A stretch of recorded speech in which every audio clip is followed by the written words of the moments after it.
everyone, take a deep breath. Just, and let's understand that this is a week to give thanks for all of the important people in your life and all of that. Let's remember that, that Thanksgiving is on the horizon. Let's not forget about the holidays and spending time with family. And also, so you can keep that at the front of your mind because at the back of our minds, we have made it. Michael, we have made it to the game week. Ohio State versus Michigan. Um, 2 versus 3. Probably the biggest spoken about game that's been on the horizon for this game since 2006. This is Yes. probably bigger than 2016. It's bigger than last year. Um, but yeah, here we are. It's here we are, man. What are your thoughts? Yeah. Only thing I want to get mention before we get into that, those of you that have been watching, we've been getting some new subscribers. Thank you for watching. Like and subscribe if you're enjoying the podcast, and we appreciate those of you that already have. But yeah, Jay, this is the big game. I mean, this is what it all boils down to. I think probably most people expected at the beginning of the year that one way or the other, at the very least, this game was going to determine the Big Ten champ. And more than likely, this game was going to determine a playoff berth. And we've gotten here, and both are the case. The winner of this is 99.9% going to be the Big Ten champ. And the winner of this is going to go to the playoffs and play somebody. So this is probably the biggest Michigan game maybe of my lifetime. 2006 possibly it would rival that, but this is certainly right there with it. I remember that 2006 game because do you remember, Michael? I think, ABC broadcasted. It was the only game in, I don't know the history. I don't know if in history, but it was the only game in like at least the last 40 years that was not at noon. It was broadcast at 3:30 Eastern time. It's a great spot for it. I wish they do that more. Maybe. I don't know. I think I like the noon slot more because I mean, let's be real, we're in the Midwest, it's cold, all of that. I mean, I don't know why they did the 3:30 for that game. I guess because of 1 versus 2, but do you remember the countdown clock they had on ESPN on all of like all of the ESPN channels? It would have like a countdown clock to the game. Do you remember that? Yeah, I mean, that was a different day. I mean, that was when ESPN still had a relationship with the Big Ten and would promote it. So, I mean, we're totally separated from that. But yeah, that's kind of like a reminder of the bygone years of college football when the ESPN equally covered the Big Ten as it did some of its conferences that it has larger TV contracts with. Yeah, no, for sure. It's kind of funny. One of my cats right now is like making a sound. I think she just like either like thinks she killed something or did kill something in the house because you know how cats like make those funny sounds. Uh, Yeah. she's like I can hear her right now. I don't know if anybody else can hear her. Probably not. That's why I have these headphones on. But yeah, that's what I'm kind of like looking over at. I'm like, what's going on over here? Okay. Um, yeah, but I just remember. I will say this: I actually attended that game in 2006. Yeah. Yeah, I was in the north end zone. Trying to remember where my seats were. I think they were kind of like in, were they in A deck or C? I don't remember. I don't exactly remember where I was. I mean, Mhm. that was 17 years ago now. Yeah, that's a long time Wow. ago. Yeah, it really was. I did rush onto the field afterwards. I got down on the field so fast from the north side because remember, Ohio State comes in from the south entrance. They run onto the field. They exit the field on the south entrance. So I made it onto that field so quick that I got behind the police that walled off Ohio State's locker room. Yeah. And I was like on the other side of them where people were not supposed to be. So I'm Oh, shaking the players of like Antonio Pittman, Ted Ginn as they're coming off the field and all of that. It was crazy, yeah. crazy experience. Um, And then I had to tell the police, I'm like, hey, I actually need back on this side. Right. Yeah. And And they're like, what the hell are you doing? They got me back. But yeah, yeah, that's fun awesome. times. Yeah.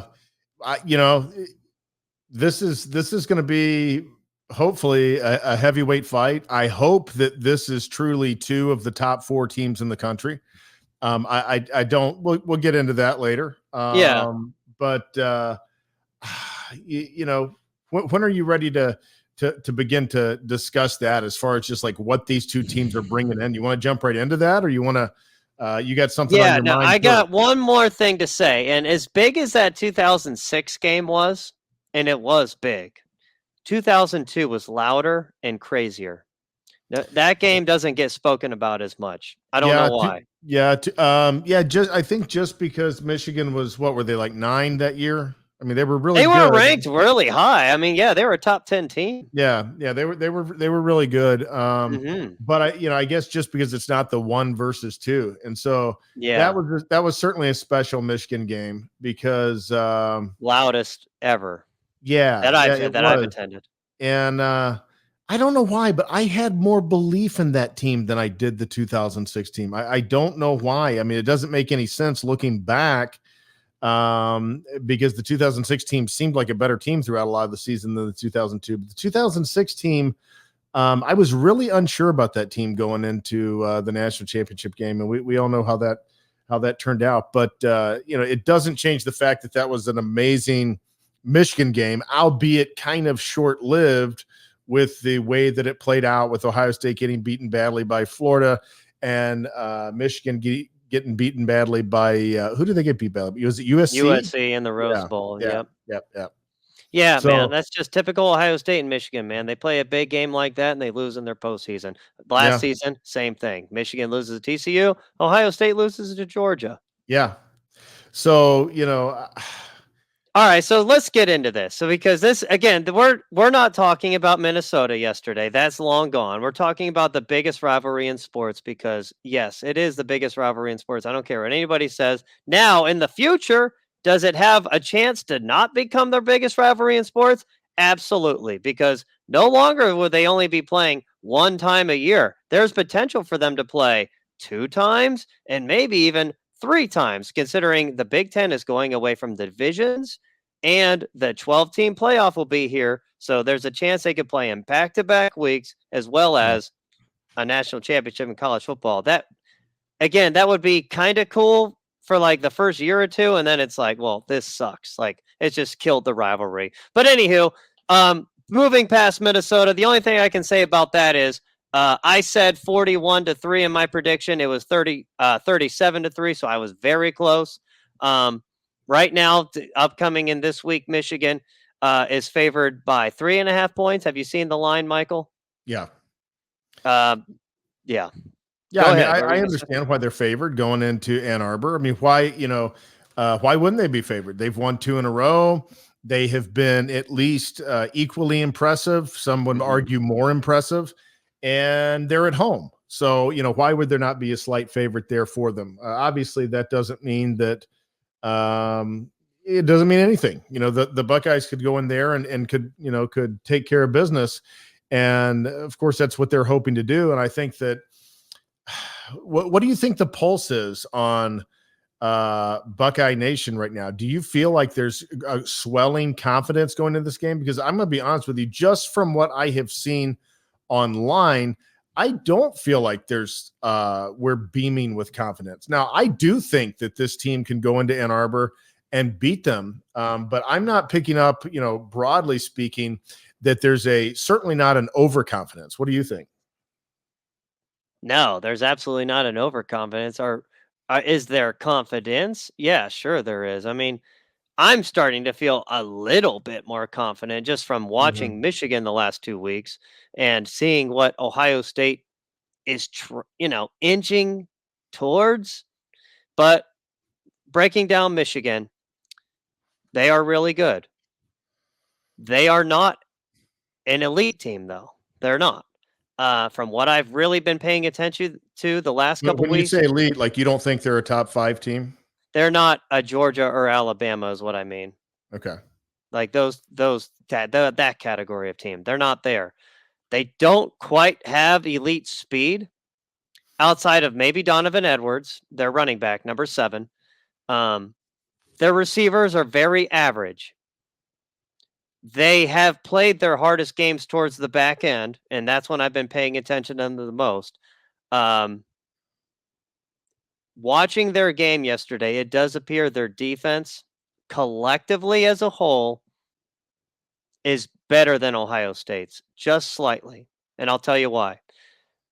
Statistically, they've given up less yards most of the way. And now, again, I'm like comparing here to the same opponents Ohio State has played. Like looking at yesterday, you would think like, oh, Maryland moved the ball throughout the game. Like, well, no, they didn't really. They only had like 260 yards of offense. I wouldn't call that them having a lot of success. Like they had some explosive plays, but it was like, Talia scrambling around, or the one. I mean, Maryland's best offensive play of the game was the deep throw from Talia to Caden Prather, their 6'4" dynamic receiver on the outside against Will Johnson. But Will Johnson for Michigan is probably the most talented corner in the Big Ten. He did give up a long passing touchdown yesterday, but outside of that, he's been pretty spectacular.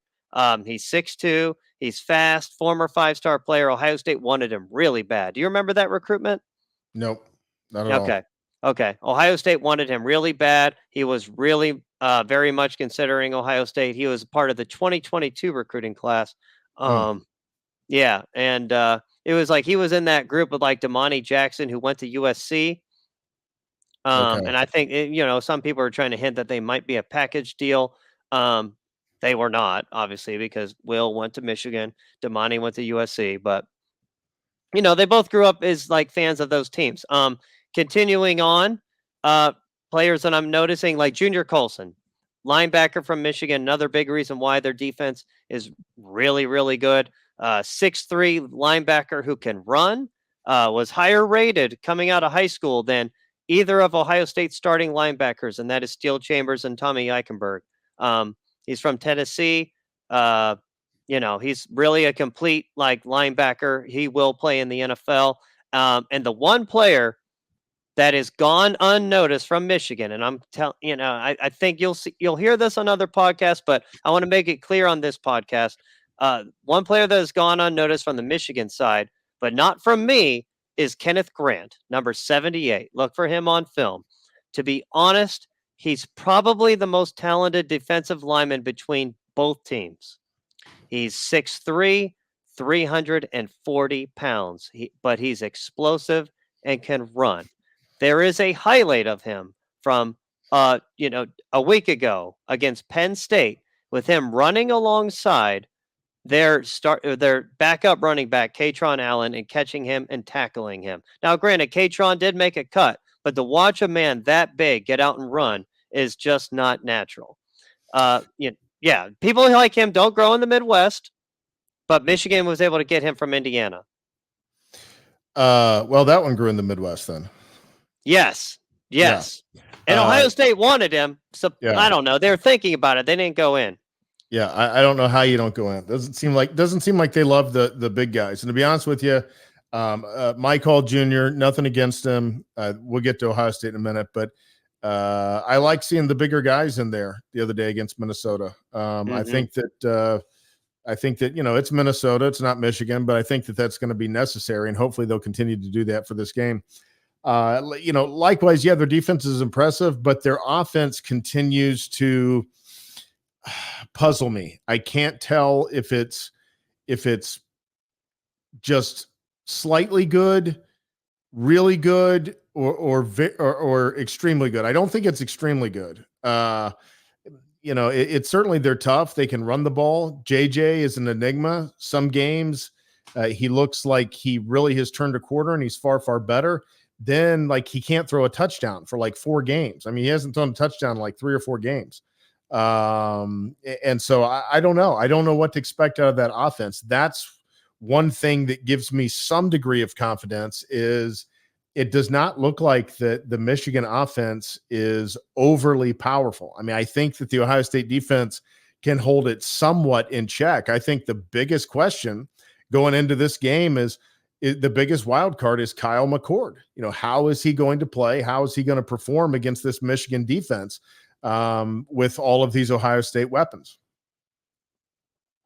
True, true. I mean, I know what you mean about Michigan's offense, and definitely showing some chinks the last couple weeks because like Maryland gave them I think they had a scoop and score yesterday off a Talia fumble. Did you see that? Mhm. I saw the game. I was at a work function. I saw Okay. the game some on my phone, but Okay. not every play.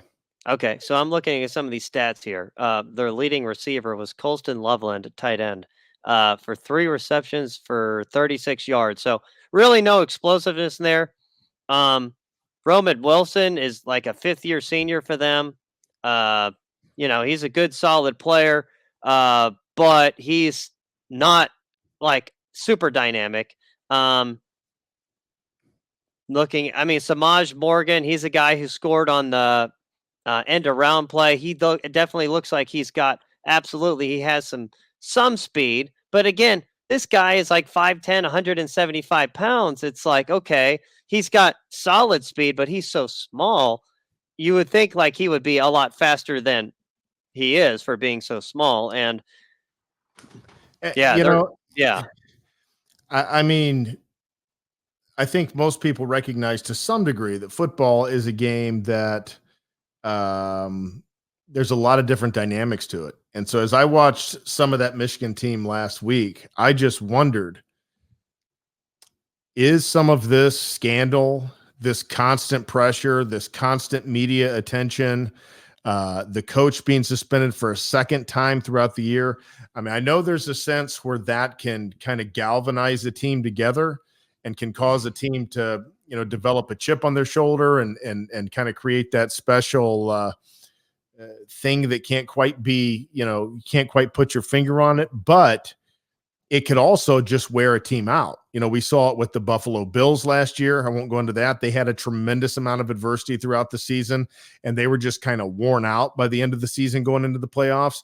And could this be a sign that Michigan's starting to hit some fatigue from all of this? Or is it just a team that went on the road late in the season and got away with a win, and they're going to come out absolutely ready to go next week? I don't know. or is it that they're not really able to cheat as well anymore either? Well, that's a possibility. Yeah. Mm-hmm. So, funny story, Michael. I guess I'll tell it. I was working a function yesterday. I know you said you were working a work function. I was Mm-hmm. working a work function. If people can do the math, I'm in Charlotte, North Carolina, and I was around a NFL team that was visiting. I'll leave it at that. Spoke to a former Michigan football player while I was working this event, and he basically admitted to Michigan cheating. I mean, he didn't like flat out say it. I don't think he knows who that I don't actually know the guy's name, first name, Stallions or whatever. Connor Stallions. Connor Stallions. But he did basically say, this Michigan player, he kind of laughed at it. He's like, no matter what, it's on the coach to find any way possible to win. And he said this in a laughing manner. But he also admitted like their failures against Ohio State in the previous season did force them to change their entire defense and the way they did things. Take that as you will, but like this guy, I'm not going to out him because he's a really cool dude. But yeah, he admitted to Michigan Did cheating. he indicate this was something that happened when he was there, or just indicated he felt that this was something that was going on as of late, the last couple of years?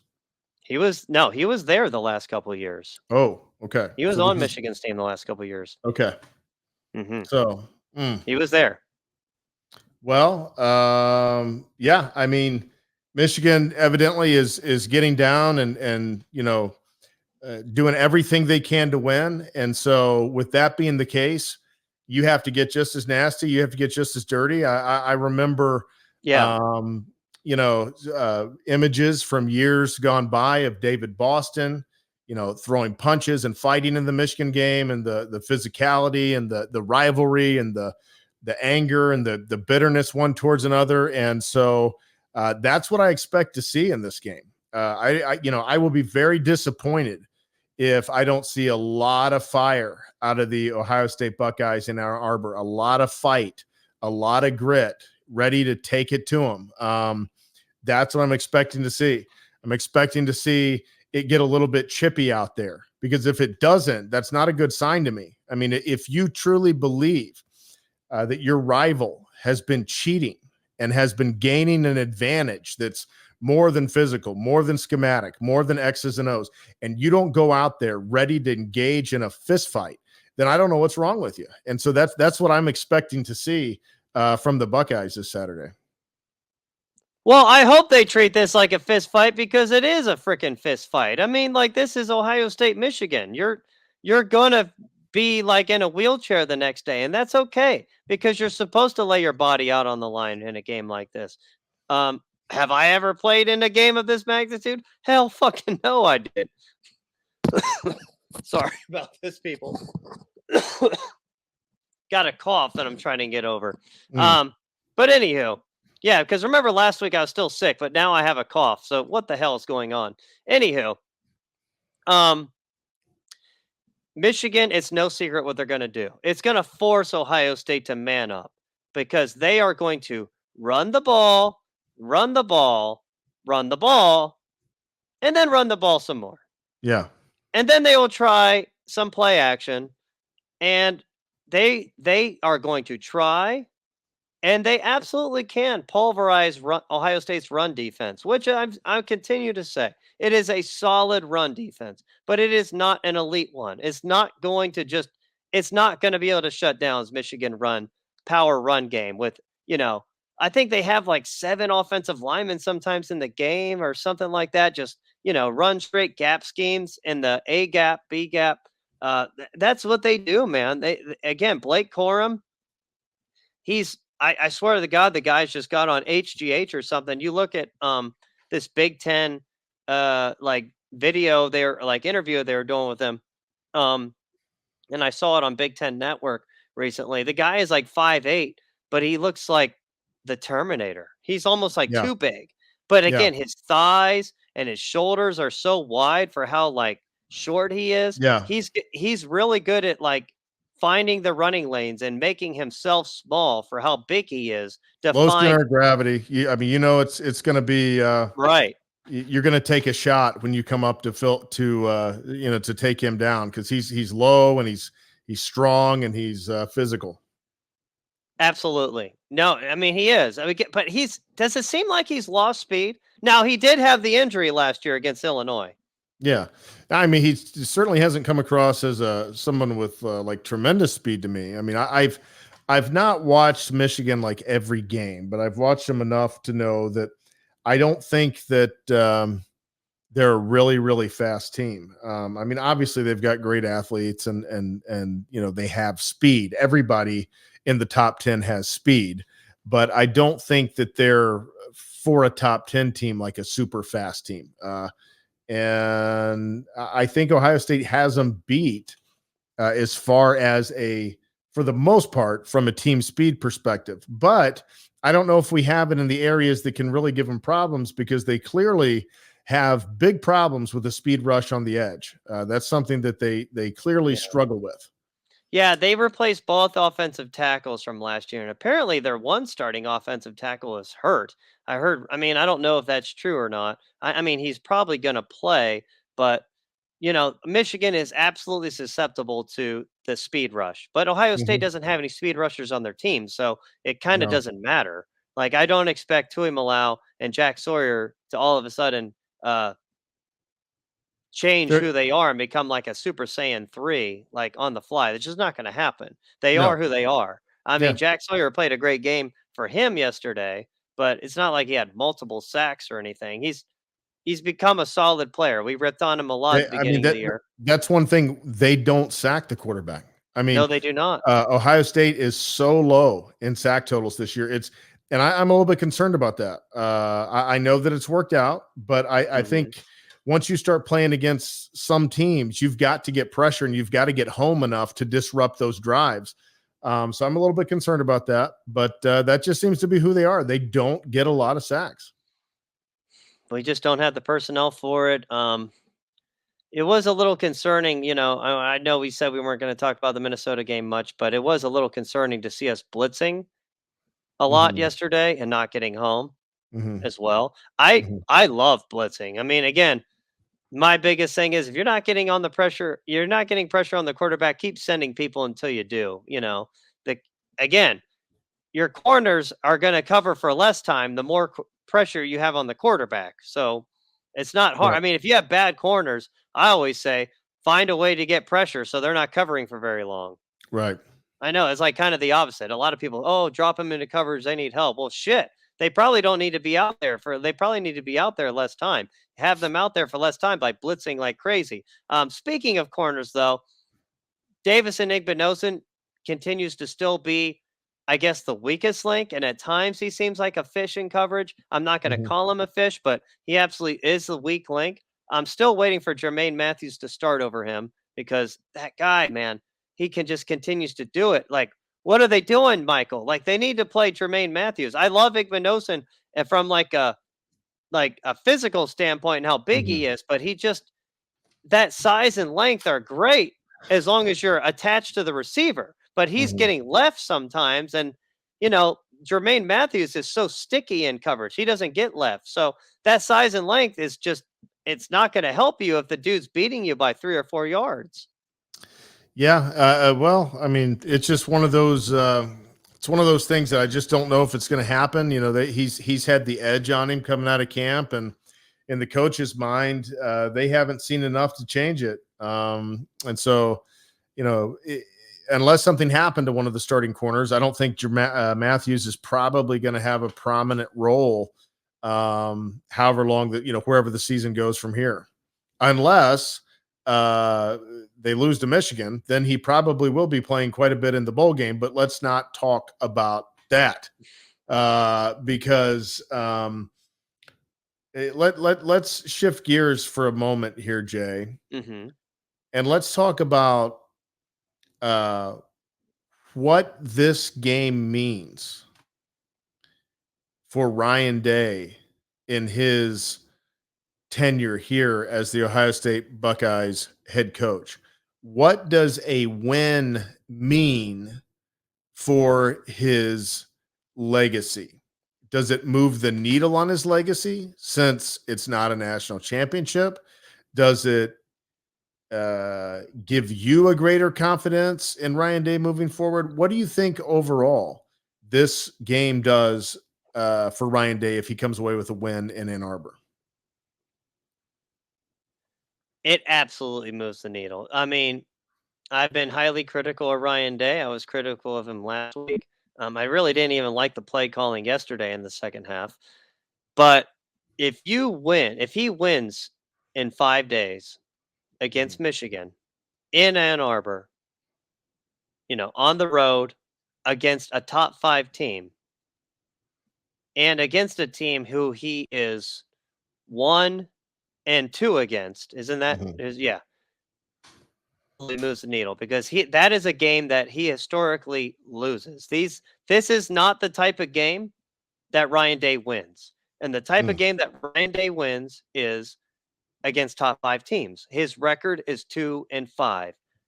Those are the games we've said it on this podcast. Those are the games he's judged on. He's not even really judged in games against Penn State or really Notre Dame because neither of those teams have been top 5. I know Notre Dame was top 5 when they played them at the beginning of last season, at the beginning of the year, but anybody with like an actual like brain would know that Notre Dame was no top 5 team last season. No, Penn no, State is a solid program, but at no point have they ever been a top 5 team no. outside of maybe 2017.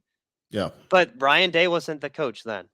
yeah. So Ryan Day winning this game would, I'm not going to say would completely repair his image because he hasn't won a title yet Mhm. and he hasn't beaten an SEC team yet, but Mhm. it would go a long way. But let's remember, just beating Michigan, the season is not over. You still would have to possibly go. I mean, not possibly. You beat Michigan, you go to the Big Ten championship, you Mhm. go to the college football playoff. Depending on how he does there is how he's finally graded. But yes, winning this game on the road, now granted, against a hardball list Michigan, which kind of takes away from it some, A little bit, yeah. Yeah, a little bit. It But really nothing does. nothing he can do about that. No, there is nothing he can do Yeah, about that. But what it does to him, though, is add more pressure. It it does. does. It does. That's not talked Uh, about. Like this game is, Michigan is. I would not say Michigan is playing their best ball heading into this game. They're still playing well, but they're not playing their best. And Ohio State, I don't know if Ohio State's playing their best or not. We don't know what Ohio State's best is. They've kind of been the same team all year outside of since Travion's come back. He's given them a boost, but yeah. for the most part, they've been pretty much the same team. They haven't been overly explosive offense, but the pressure is on Ryan Day. The pressure is not on the Michigan coach who's coaching in this game. Not at all. He has no pressure because he's not even the coach. Ryan is the head coach of Ohio State. Yeah, I think there's a tremendous amount of pressure on him coming into this game. Number one, there has been an outcry about this cheating scandal. I don't know how much it helped Michigan. I don't care to get into that. That's just not been my interest in recent weeks. But I think that if, Day goes to Ann Arbor and wins, that casts a big shadow over the Michigan program and the success that they've had the last 2 years, and specifically the success that they've had against Ohio State. But if he goes there and loses, that then begins to lend credibility to this Michigan program that, well, maybe it wasn't the cheating. Maybe they're just a better team than Ohio State. And then furthermore, I think that, like you said, they have a coaching staff in disarray. They have Jim Harbaugh not on the sideline. And I think that also puts the pressure on Ryan Day. That it's a little additional pressure that he's not playing them. It's not that they're not full strength. It's he's not playing them with their coaching personnel in place. And so, I don't feel bad for him for that. That's fine with me that they don't have it in place. But I do agree with you that it's another added layer of pressure. And so that being said, what does a loss do for Ryan Day's legacy here at Ohio State? A loss wouldn't be good, Michael. A loss would not be good. It would absolutely continue the saying that Ryan Day just all he does is lose big games. I mean, it would continue with that. I mean, I said before the year, if depending on what he did against Michigan, maybe Ohio State should look into getting another coach, but that's just not going to happen because he has, gone undefeated again outside of this game. He beat Notre Dame on the road, who, they're a solid team, but they're not a top 10 team. I would No. say Notre Dame's like top 20. Yeah. They beat Penn State at home, so they have some nice wins on the season. There wasn't a great win at any point. I know we No. said that Notre Dame was a great win, in our opinion, because we both hate Notre Dame so much. But across the landscape, most people are like, Notre Dame wasn't all that good, and they're right. Like most people looking at that game, like it wasn't a great win. It was just, it was a great game, but it wasn't a great win. It made us feel good, but taking 3 steps back, you know, it's just, Yeah. Notre Dame didn't hold up their end. They lost a couple games. No, they weren't a really, really good team. But eh, Michigan, I think, is a really good team.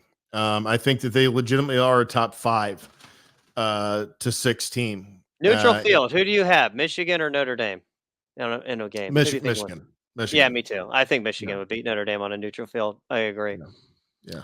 And we've already seen Michigan against Penn State on Penn State's field. And so, clearly Michigan's the stronger team. Yeah, I would say Penn State and Notre Dame on a neutral field are probably pretty even. Yeah, Yeah. Michigan is better than both of them. Yeah. So this is a legit, you win this. This is a great win. It's a great win, and it moves the program back in the right direction again. Because it's just, I hate this about college football, but I also love it. It's like there are only really a couple games in the season that really matter in college football. And that Mhm. is the only argument the NFL has over college. It's like in the NFL, every game is like similar talent against similar talent. Whereas in college, it's like you only have like 3 games all season at the most, like with teams that could actually beat you if you're As a Ohio State. as a huge NFL fan, Jay, which I just got a gut punch this week with Joe Burrow going out for the season Yeah, being sorry over for about the that. Bengals. Yeah, but every win is more satisfying in the NFL than it is in college. In college, it's easy to not appreciate a lot of the wins because they're just wins against teams that are so inferior on a Yeah. talent scale that it's hard to really appreciate those wins. In the NFL, you appreciate every single win because every single win is against a really, really good team. And so I do enjoy that aspect of it. But in college, you're right. We only get a few of them. And so those are the ones that really, really mean something. This is one that really, really means something. And I think this Michigan game means more than any Michigan game in the last several years. And so I am looking forward to it. I do think a loss, I'll weigh in on this for a minute. I think a loss would be devastating for Ryan Day. I think it would be another big disappointment, and it would be really, really tough to regroup from that and go forward. But hopefully that is not going to be the case, and hopefully we're not going to have to worry about an Ohio State loss. Hopefully they are going to go up on Michigan's field and take the rivalry back in Buckeye favor and begin to maybe start a brand new streak. Who knows? Maybe Michigan's going to have a lot of trouble coming down the line, and maybe there'll be another 4, 5, 6, 7 year streak for the Buckeyes starts this year. Man, that would be great. But, to add on to what you were saying and to finish what I was saying, I guess, is, man, I mean, you can't fire Ryan Day after a loss to Michigan here.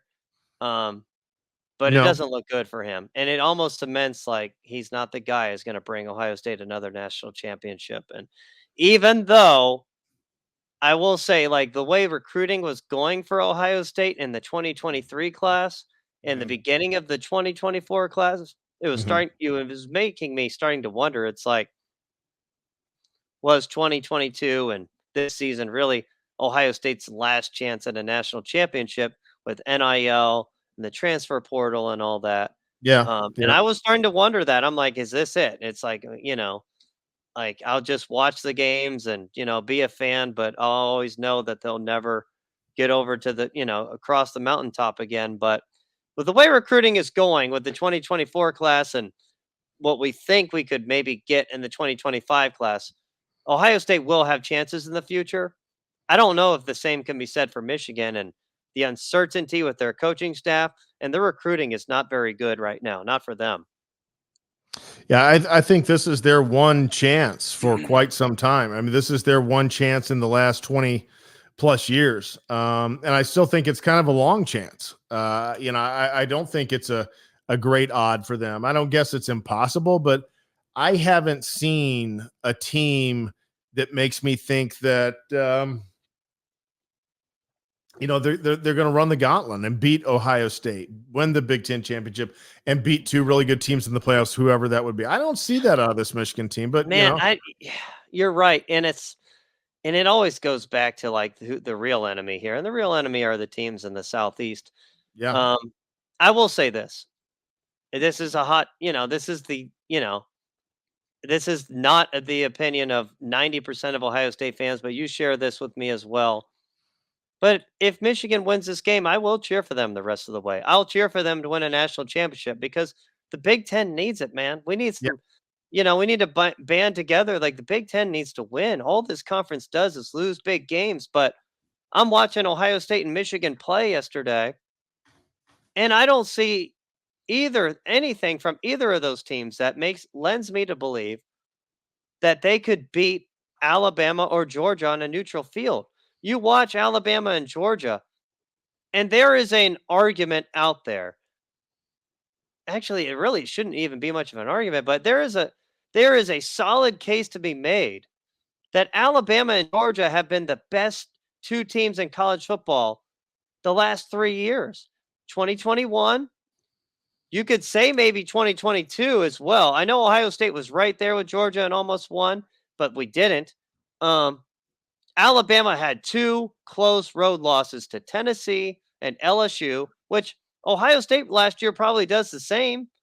Like, Alabama was right there with those 2 teams, Well, and and then you have this season. Alabama won in 2020, so you can add that to it as well. 2020, 2021, 2022, Well, and I mean, and what I'm saying is they were the 2 best teams in the country, but, like, in 2020, Georgia wasn't one of the 2 oh, I best got teams. you. I see what you're saying. Yeah, Yeah, like, yeah, Alabama did win in 2020, but Georgia wasn't the 2nd best team. yeah, But yeah, yeah, yeah. 2021, 2022, and this season, like, this season, Georgia and Alabama look like the 2 teams that look elite to me. They're complete. They can do everything. They can run the ball, throw the ball. They both play very, very good defense. Maybe Georgia isn't like elite defense, but they're still very good, and they play against really good competition. And we've spoken about this last week. Like Ohio State, they don't get a look from a team like Tennessee.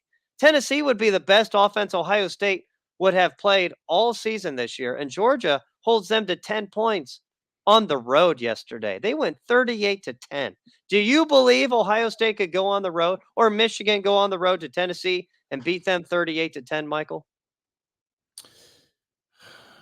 Probably not 38-10. I think Ohio State would dominate that Tennessee team. I don't think they're a very good team. They were beaten by Missouri 36-6 or something last week. That is true. That is Yeah, true. That is also true. I don't think Tennessee's an impressive team. So yeah, I do think Ohio State would dominate Tennessee. Okay. Okay. So you're a Mhm, differing opinion there. That's fine. mhm. I don't think they would. I don't know what it is. Like Tennessee runs a different kind of offense that Ohio State's just not used to. They run it more spread, and outside of Maryland, we haven't played that this year. Yeah, yeah. I mean, it's definitely a different look to adjust to. And it's a look that they're going to have to get prepared for if they win this game against Michigan. But you're right. Michigan is the rival. That's the in conference rival. But the SEC is the goal. The goal is to beat whoever the best out of that conference is, because if you beat Absolutely. whoever the best out of that conference is, you're probably going to win it all. Oh yeah, absolutely. I was talking with somebody about. I don't know. Have you watched much Pac-10 football this year, Michael? I've watched more than I have in many years. Okay.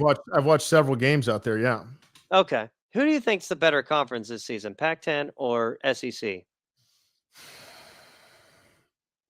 Well, I still would give the edge to the SEC just because of Wow. Alabama and Georgia. Wow. I Okay. don't. I'm not impressed with the rest of the SEC. I think that Ole Miss is okay. I think that LSU is okay. And that's really it. I think that they're a little better than the Big Ten, top to bottom. They've got some better teams, and I think that they're probably a little better than the Pac-12, top to bottom. Even though the Pac-12 makes a close run, but I just don't think those top teams in the Pac-12. I'm not convinced that Ohio State and Michigan wouldn't beat Oregon and Wisconsin and Washington if you lined up those two. I mean, I think that those are two matchups that Ohio State and Michigan could win either way you organized it. And I don't think that I wouldn't feel great about Ohio State, Michigan going up against Georgia, Alabama. Maybe Ohio State could win a game, but I think that that's a tougher matchup. So that's how I look at it. I don't disagree that the top of the SEC and maybe even the top of the Big Ten is, I guess if you just consider the top 2 teams, but as a whole, I was running it down with the Pac-10 and SEC, and I did see more wins on there for the Pac-10 than against the SEC as an entire conference. I agree that Georgia and Alabama are better than Washington and Oregon, although Oregon would push whoever they played. They wouldn't get blown out. I mean, Washington would hang around because I mean, they're undefeated and but all of that, but they would lose decisively. I think Oregon would definitely push hard whoever they played, but I agree. I don't think they would win. Um, Ohio State and Michigan versus Oregon and Washington. I don't know, man. Michigan seems like the type of team that, again, they would just lose probably to either team because that's what they do against Yeah. top 5 teams. Like, they don't win those Well, games out of conference. yeah. Yeah, I mean that I wouldn't, until they prove otherwise, that's what they've done. But I don't know how good the SEC is, to be honest with you. I think that's a little bit, Talent it, wise, the SEC is still the best, but like the Pac 10 has collectively the best set of quarterbacks mhm. and experience. Like, Yeah, this is like a one off year. Like, they're going yeah, to be a lot worse next year. Well, I mean, let's hypothetically, let's say Oregon and Washington are still in the Pac 10 next year. The Pac 10 is going to take a big dip next year because they're a very much senior laden quarterback yep, conference, yep, and all of them are gone after this yep, year. So yep. Yeah, and of that's course to be taken into account.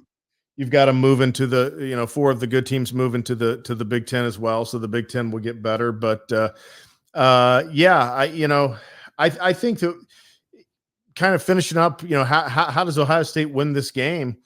Yeah. What are your thoughts on that? Well, I mean, honestly, my thoughts are Kyle McCord. I mean, that is a Okay. big part of my thoughts. Is I think that he is the limiting factor, and I hate to put that on him, but I think he is the limiting factor for this Buckeye team.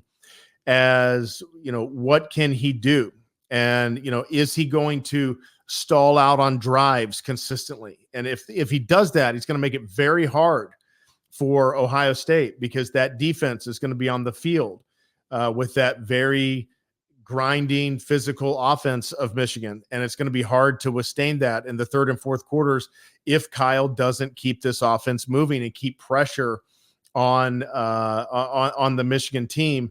And he's just had that propensity that he struggles to finish drives. He really does. Even showed up a little bit this week against Minnesota. I see a pathway to victory, and our pathway to victory is Travion Henderson. Now, if Ohio State were to hypothetically win, I mean, I would fear that Travion Henderson would be out for the season after that because, as great as he's been the last couple of weeks, he's still injury prone. That Yeah. hasn't gone away. Um, but again, looking at Ohio State's offense with him back inserted into the lineup, it's like he's the most dynamic player on the field for either offense. Like, and that includes Marvin Harrison Jr. Because if Travion Henderson is playing all season, we would be talking about him for the Heisman and not Marvin Harrison Jr. So Right. you have those two players on Ohio State's offense, and they are both better than anything Michigan has on their offense. And Travion is an absolute just man, that run he had against Minnesota yesterday was really spectacular. Like, Yeah, he it was was. just shot out of a cannon after he made like 2 moves and was gone. And credit to Julian Fleming with the blocking. The blocking by the receivers was great to seal him getting into the second level. And to add on to that, on defense, we have to play the 300 pounders, man. I know you made mention of Michael Hall Jr. Mhm. This is not a game for him to be playing in.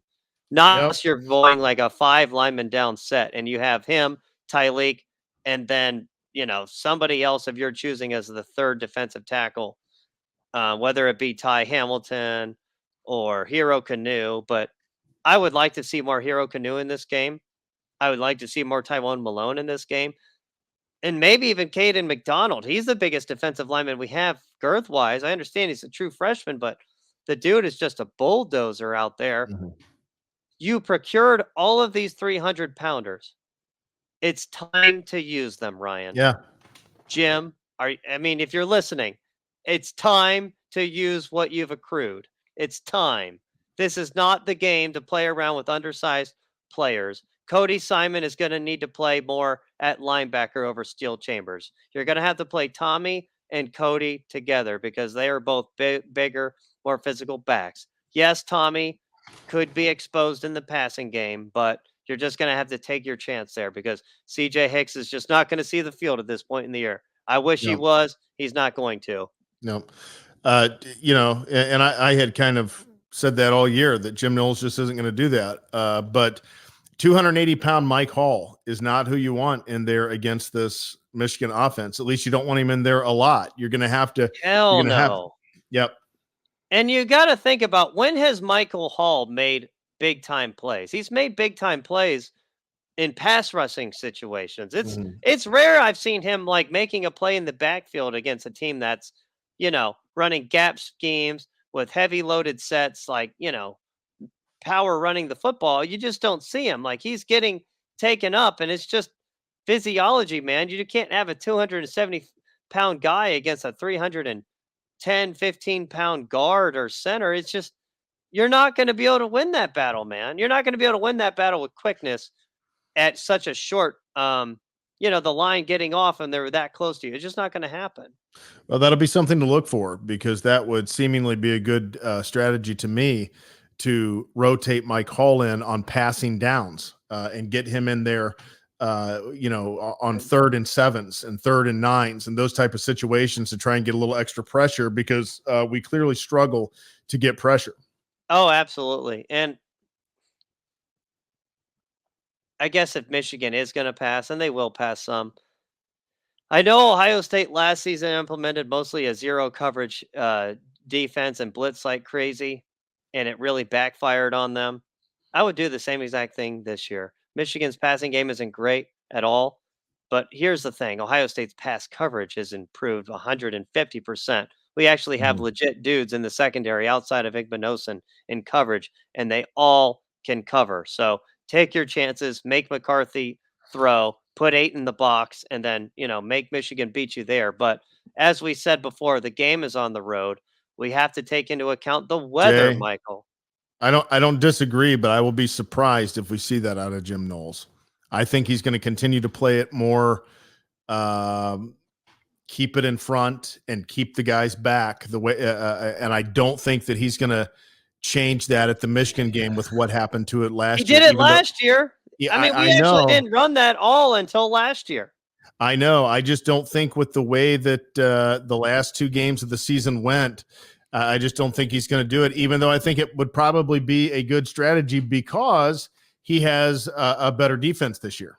I think last year was the year that you can't leave those guys out there and take any kind of chances. I'm not saying take reckless chances, but I think that they're good enough that it's getting to that point in the season that you're going to have to start taking some chances to try to disrupt things and get your defense off the field against some of these better teams. Okay. Well, um, whatever he does, Michael, I just hope it works. Yep. Um, the weather. I don't know if we mentioned the weather. I think we No. did. Okay. I just looked on my phone, and some people are trying to say the weather might be a factor, and it probably will. Um, I think I saw on my phone 35 degrees and possibly some precipitation. What are your thoughts on that?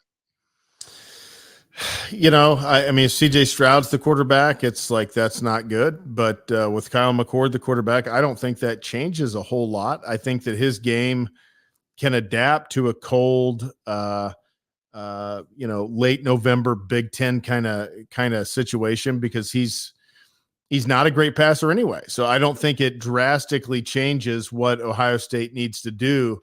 Um, Less so than it has certainly the last couple of years. And it does also help that Kyle McCord is actually from Philadelphia, a very cold area. Yep. He's played outdoors in very cold environments, where Hmm. CJ Stroud was from Southern California. Yep. So, and that makes a difference. And CJ Stroud is thriving in an indoor stadium in Houston, Texas. Oh, absolutely. Absolutely. That's right up his alley. Absolutely. Yeah. So, Michael, to the point, to what everybody's been waiting for, and I remembered something you once said. Hmm. You told me in our first couple podcasts that we did on this channel, Okay. you said that Ohio State, in your opinion, was going to lose a game, but you just weren't sure where it was going to be. You did say that. I did say Uh, that. You Yeah, did say that. I So did. now, my question to you is, with everything we've discussed, and we've tried to break this game down, the ins and outs, as best as we could from what we've seen, and everything about the coaching staffs to the players to the scheme. Michael, sir, what is your prediction for this game? My prediction for this game, I think we're going to be able to score a little bit more than I would have said 3 or 4 weeks ago. I'm going to go with the Buckeyes 27, Michigan 21 in Ann Arbor.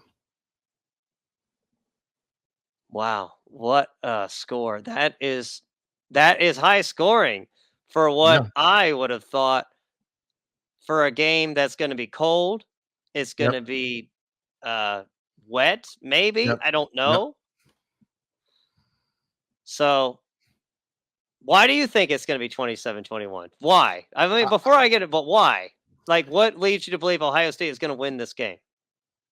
I think that Henderson could get loose. I think that Day could pull out a few new looks that could, give them some trouble before they can adjust to get some points on the board. And I think the defense could get a turnover or two. And so I think that I'm going with a little higher score. If I just was going with how I thought the game would play out, I'd probably go like 20-14 or something like that. But I just think that it's going to play out a little differently. Okay. Okay. I respect it. Everything we've analyzed,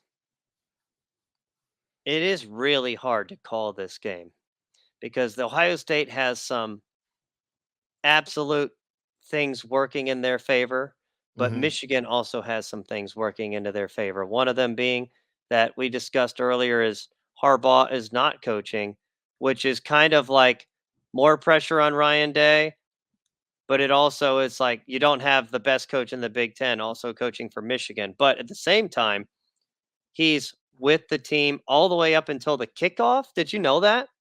Yeah, I think he's even gonna like he even traveled to Maryland, Yeah, like over the he is weekend. with Yeah, the team. I don't know if he actually goes to the stadium. It wouldn't surprise me if he's like in the locker room waiting for them. Like, all yeah, right, guys, he just can't be on the field. When right.